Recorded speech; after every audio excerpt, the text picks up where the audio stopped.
Cristiano Ronaldo, Virat Kohli, Carry Minati, इन तीनों में दो चीज कॉमन है। पहली तो ये लोग अपनी फील्ड के टॉप लोग हैं और दूसरी ये तीनों अनपढ़ हैं। अनपढ़ से मेरा मतलब है सोसाइटी जिस लेवल को पढ़ा लिखा मानती है उतने पढ़े लिखे लोग ये लोग नहीं हैं। विराट कोहली सिर्फ 11th पास हैं। कहाँ तक पढ़ा है आपने? मैं 12th भी नहीं करी है, 12th भी नहीं। 11th I passed. हाँ। आफ्टर दैट कैरी मिनाटी सिर्फ 12th पास है और आज के टाइम में इन लोगों की हैसियत इतनी ज़्यादा है कि शायद हम में से कोई भी इनकी तरह कभी ना बन पाए।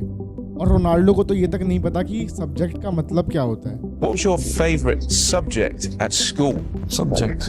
What does that mean? Well, maths, mathematics. और आज इनके पास इतना पैसा है कि इनकी एक गाड़ी की कीमत है 75 करोड़ रुपीस। और अब देखो उन लोगों की हालत जो इन लोगों से कई गुना ज़्यादा पढ़े लिखे हैं। जब आपने तैयारी शुरू करी आप कितने साल के थे? सर उस समय हम 18 साल के थे। और अभी हम 30 साल के हो गए। 30 साल के। तो पिछले 12 सालों में आपने अपनी ज़िंदगी में क्या किया है? ज़िंदगी में सर पढ़ते गया, डिग्री लेते गया। मैंने 3 सब्जेक्ट में पोस्ट ग्रेजुएट किया, बीएड किया, सीटेट क्वालिफाइड है, नेट क्वालिफाइड है सर। ज़िंदगी में सारी चीज़ छूट गया सर, घर परिवार रिश्तेदार सारे छूट गए। हम लोग को बहुत हीन भावना से देखते हैं लोग। और ये सिर्फ एक आदमी की कहानी नहीं है, इंडिया के करोड़ों यूथ का यही हाल है इंडिया के अंदर। दुख है सर, क्या बोलूँ। मैं अपने दुख और पीड़ा को किसी पास सामना नहीं कर सकता हूँ सर। बहुत संघर्ष से पढ़ा हूँ, ट्यूशन पढ़ा के मैं 2012 से ट्यूशन पढ़ा के अभी तक मैं पढ़ाई किया हूँ और मैं कुछ भी हासिल नहीं कर पाया। अगर आपको सच में ज़िंदगी में कुछ करना है तो आपको इस स्कूल सिस्टम से बाहर निकलना पड़ेगा।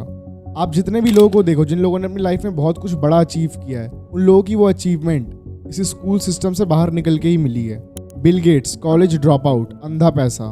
Mark Zuckerberg college drop out, आज सोशल मीडिया किंग है। Steve jobs school drop out, Apple के फाउंडर। और यही 4-5 एग्जाम्पल्स नहीं, आप 100 में से 80 बिलियनर्स को देख लो, वो इस स्कूल सिस्टम से बाहर निकले हैं, तभी आज के टाइम पे उन लोगों को बिलियनर का टैग मिल पाया है। ये स्कूल सिस्टम में 18 साल तक पढ़ के भी आज के टाइम पे हमारा 80% ऑफ द यूथ बेरोजगार पड़ा है। और आज के टाइम पे भी तुम ये सोच के चल रहे हो कि स्कूल तुम्हें सबसे महान, सबसे सक्सेसफुल, सबसे ज्ञानदार इंसान बनाएंगे, तो माफ करना लेकिन तुम अपनी जिंदगी में कुछ नहीं कर पाओगे।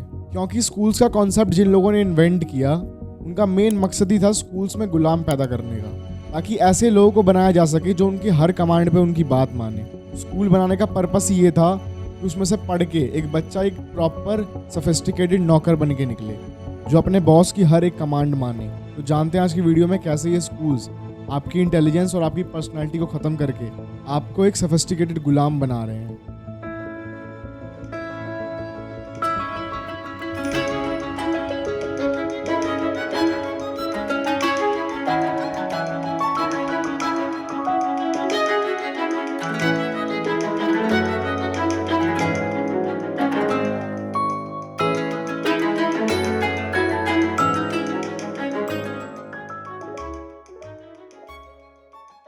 देखो वीडियो शुरू होने से पहले मैं आपको समझा देता हूँ, ये वीडियो मैं स्कूल सिस्टम के खिलाफ बना रहा हूँ, ना कि एजुकेशन के खिलाफ। कहीं तुम ये सोच के बैठे हो वीडियो के बाद कि स्कूल वगैरह छोड़ दो और बन गए बिलियनर। स्कूल की एजुकेशन तुम लो या ना लो, तुम उसके बिना भी लाइफ में जो मर्जी वो कर सकते हो। बट जो भी तुम्हें करना है उस फील्ड की एजुकेशन और उस फील्ड की इंपॉर्टेंट स्किल तुम्हें जरूर लेनी है। और मेरी ये बात लिख लो, बिना एजुकेशन के तुम बिलियनर छोड़ो चपरासी भी नहीं बन सकते। बट वो एजुकेशन वो स्कूल सिस्टम्स वाला साइन थीटा कॉस थीटा बिल्कुल भी नहीं। तो शुरू करते हैं अपनी स्टोरी।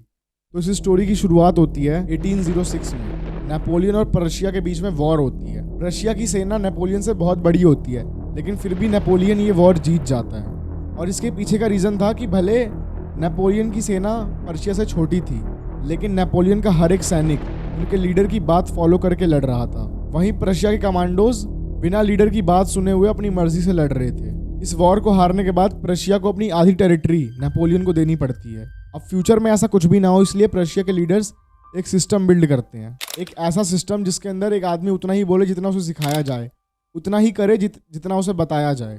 अब कोई भी एल्डर आदमी तो इनकी डायरेक्ट ऐसे बात मान नहीं लेगा, तो वो लोग टारगेट करते हैं उस एज के बच्चों को जिनके पास अभी तक खुद के सोचने की शक्ति नहीं आई है, 4 से लेकर 12 साल तक के बच्चों को। और इनके माइंड को कंट्रोल करने के लिए, ताकि आने वाले टाइम में अच्छे नौकर बन पाए, एक एजुकेशन सिस्टम बनता है, द पर्शियन एजुकेशन सिस्टम। और इस सिस्टम का मेन मकसद ही ये था जिसमें आदमी खुद से ना कुछ सोचे, उन्हें जो बोला जाए बस उसी पर विश्वास रखे और उसी चीज को माना जाए। और एग्जैक्टली यही चीज होती भी है इस सो कॉल्ड एजुकेशन सिस्टम से। और ये प्लान बहुत अच्छे से काम कर जाता है। ये सिस्टम सिर्फ पर्शिया से शुरू हुआ था, लेकिन अब धीरे धीरे बाकी देशों के बड़े बड़े कैपिटलिस्ट और लीडर्स लोगों को ये चीज़ पसंद आ रही थी। क्योंकि एज अ लीडर आप ऑफकोर्स चाहोगे कि जो भी जनता है वो सिर्फ आपकी बात माने और आपका ही कहा सुना करे। और यही होता भी है। उस टाइम के काफ़ी सारे देश इस सो कॉल्ड एजुकेशन सिस्टम को अपनाते हैं। और उसी टाइम 1820s में दुनिया में एक और चीज़ बहुत ज़्यादा बढ़ रही थी और वो थी इंडस्ट्रियलाइजेशन, जिसकी वजह से बड़े बड़े जो कैपिटलिस्ट लोग थे उनको चाहिए थे वर्कर्स उनकी फैक्ट्री में काम करने के लिए। बट उस टाइम पे सबके पास अपने खुद के काम हुआ करते थे। लाइक कोई मटका बना के अपना घर चलाता था, तो कोई छोटे मोटे दुकान से कोई छोटा मोटा ट्रेड करके, और बाकी बचे हुए लोग खेती से अपना खाना लाते थे। तो ये सब छोड़ के उस टाइम पे कोई भी किसी के लिए काम नहीं करता। और इसी प्रॉब्लम को सॉल्व करने के लिए हर कैपिटलिस्ट देश में इस एजुकेशन सिस्टम को अपनाया गया, जिसमें एक बच्चे का मेन मकसद ही ये बना दिया जाए कि उसे 18 साल पढ़ के एक 20-30 हज़ार की नौकरी लेके किसी और के नीचे जिंदगी भर गुलामी करनी है। ऐसा माइंडसेट ही बना देना सामने वाले इंसान का कि वो इससे ज़्यादा कुछ सोच ही ना पाए। और अब इस सिस्टम की बारी होती है इंडिया में आने की, साल 1835।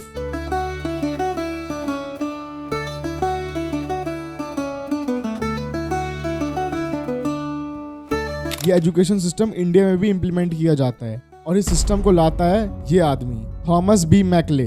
और just like other countries, India में भी ये प्लान सक्सेसफुली वर्क करता है।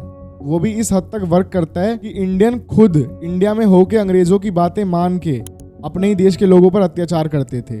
मतलब इंडियंस के हाथों ही इंडियंस को ही गुलाम बना दिया गया। The Governor General, Lord Mountbatten, was on Ballard Pier, Bombay, and here he inspected guards of honor from the 3 Indian services, mounted as a tribute to the work of the British services in India. और आज भी आज़ादी के 70 साल बाद भी ये plan इतना कामयाब है कि आज तक हम लोग मेंटली अंग्रेज़ों के गुलाम हैं। आज के टाइम भी हर इंसान का यही गोल होता है कि कैसे भी उसे एक अच्छी नौकरी मिल जाए। सबको पढ़ लिख के किसी का नौकर बनना ही है। और यही इस एजुकेशन सिस्टम का गोल भी था कि कैसे पढ़े लिखे अफोर्डेबल वर्कर्स को बनाया जा सके। और यही आज के टाइम तक भी हो रहा है। इस एजुकेशन सिस्टम के 200 साल बाद भी आज भी इंडिया में ये अच्छे से नौकर प्रोड्यूस कर पा रहा है। आप खुद सोचो, जब आप किसी बच्चे से एक सवाल पूछते हो कि तुम्हें बड़े होकर क्या बनना है, तो उसके मन में बहुत से फैंसी प्रोफेशंस आते हैं। लाइक उसे एक्टर बनना है, सिंगर बनना है, एस्ट्रोनॉट बनना है, क्रिकेटर बनना है। बट उसी बच्चे से आप ये सेम सवाल पूछो जब वो 18-19 साल का हो जाता है। डॉक्टर, इंजीनियर और गवर्नमेंट जॉब के अलावा उसके पास कोई और एक ऑप्शन होता ही नहीं है। और इस चीज़ में सबसे बड़ा हाथ होता है इंडियन पेरेंट्स का, क्योंकि उनके टाइम के हिसाब से जो उन्होंने उस टाइम पे देखा, जो उन्हें सही लगा, वही चीज़ वो लोग अपने बच्चों पे जबरन थोपना चाहते हैं। बट पता है सबसे सैड पार्ट क्या है? आज के टाइम पे तुम ये नौकर सिस्टम भी फॉलो कर लो, पढ़ लो 18 साल, लेकिन हालत अब इतनी बुरी हो चुकी है कि ये भी गारंटी नहीं है कि तुम्हें वो नौकर वाली भी जॉब मिल पाएगी। हमारे देश में 65% पढ़ा लिखा यूथ जॉबलेस है, उनके पास कोई भी काम नहीं है काम करने को। 50% यूथ जिन लोगों ने ग्रेजुएशन करी और 25 साल से कम है, वो तक बेरोजगार बैठे हैं। इंडिया के 70% इंजीनियर्स भी बेरोजगार बैठे हैं। और IIT, जिसके लिए हमारा 70% ऑफ द यूथ प्रिपरेशन कर रहा है कि उसमें एडमिशन मिल जाएगा तो हमारी लाइफ सेट हो जाएगी। तो अब ये सुनो, The news coming out of the IITs is worrying. In the Bombay campus, 36% students are yet to be placed. In the Delhi campus, 40% students were not placed in 2023. In Kanpur, 31% are yet to be placed. IIT करने के बाद तक लोग unemployed हैं। Albert Einstein ने एक बात कही थी, If you judge a fish by its ability to climb a tree, it will live its whole life believing that it is stupid. यानी वो कहना चाहते थे कि हर एक इंसान जीनियस है।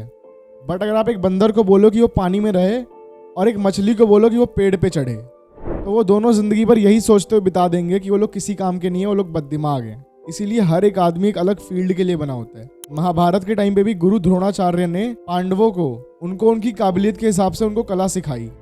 जैसे अर्जुन को तीर कमान की, भीम को गदा की, नकुल को तलवार की और युधिष्ठिर को भाले की। अब मान लो द्रोणाचार्य जी आज के टाइम पे कोई टीचर होते तो अर्जुन को क्या बोलते? तू तीर कमान तो चला रहा है, उसके साथ गदा भी चला और तलवार भी चला। और अगर ऐसा होता तो क्या अर्जुन सबसे बड़े तीरंदाज कभी बन पाते? बिल्कुल भी नहीं। तो सेम ऐसे ही तुम्हें अपनी जिंदगी के 18 साल 6-7 सब्जेक्ट्स पे नहीं बिताने। ये सब्जेक्ट्स भी एक टाइम पे अच्छे होते हैं अगर तुम्हें कोई स्किल सिखाते। ये इतने यूजलेस हैं कि तुम इन्हें सीखने के बाद एक बेसिक नौकरी भी नहीं कर पाओगे।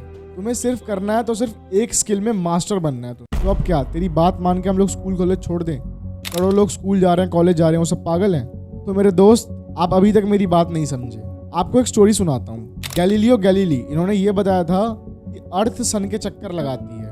बट उस टाइम पे लोग ये मानते थे कि सन, मून, मार्स सब अर्थ के चक्कर लगाते हैं, अर्थ है बीच में। और सालों से उस वक्त यही चलता आ रहा था। अब सब लोग जो सालों से इस चीज पे बिलीव कर रहे थे वो गैलीलियो पे भड़क गए और उनको गांव से निकाल दिया गया कि इतने सारे लोग पागल हैं कि इतने सालों से ये चीज फॉलो कर रहे हैं। और फिर बाद में जाके क्या प्रूव हुआ कि हाँ, गैलीलियो सही थे। और वही आज के टाइम पे भी ट्रूथ है कि अर्थ सन के चक्कर लगाती है, ना कि सन अर्थ के। इसलिए ये इंपॉर्टेंट नहीं है कि जो पूरी दुनिया कर रही हो, जिसे पूरी दुनिया सच मान रही हो, वो असल में सच ही हो।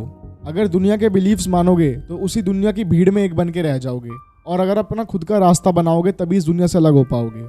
एलॉन मस्क, मार्क जुकरबर्ग, ये सब दुनिया से अलग लोग हैं। अब लास्ट में ये सब आप पे डिपेंड है, या तो आप ये सब मान के बैठ जाओ कि जो दुनिया कर रही है वही सही है, हम भी वही करेंगे, वही डेली स्कूल कॉलेज जाओ और अपनी लाइफ आराम से नौकर बन के काटो, या आप खुद से अपना पाथ चूज करो और खुद से अपने इंटरेस्ट और काबिलियत को देख के अपना खुद का एजुकेशन सिस्टम बनाओ। तो होप आपको ये वीडियो पसंद आई होगी, और वीडियो पसंद आई तो इस वीडियो को लाइक कर देना और वीडियो को शेयर ज़रूर कर देना, और चैनल पर नहीं तो सब्सक्राइब भी कर देना। जब तक के लिए आप मेरी बाकी वीडियोस देखो, मिलते हैं अगली वीडियो में। जब तक के लिए जय हिंद, जय भारत।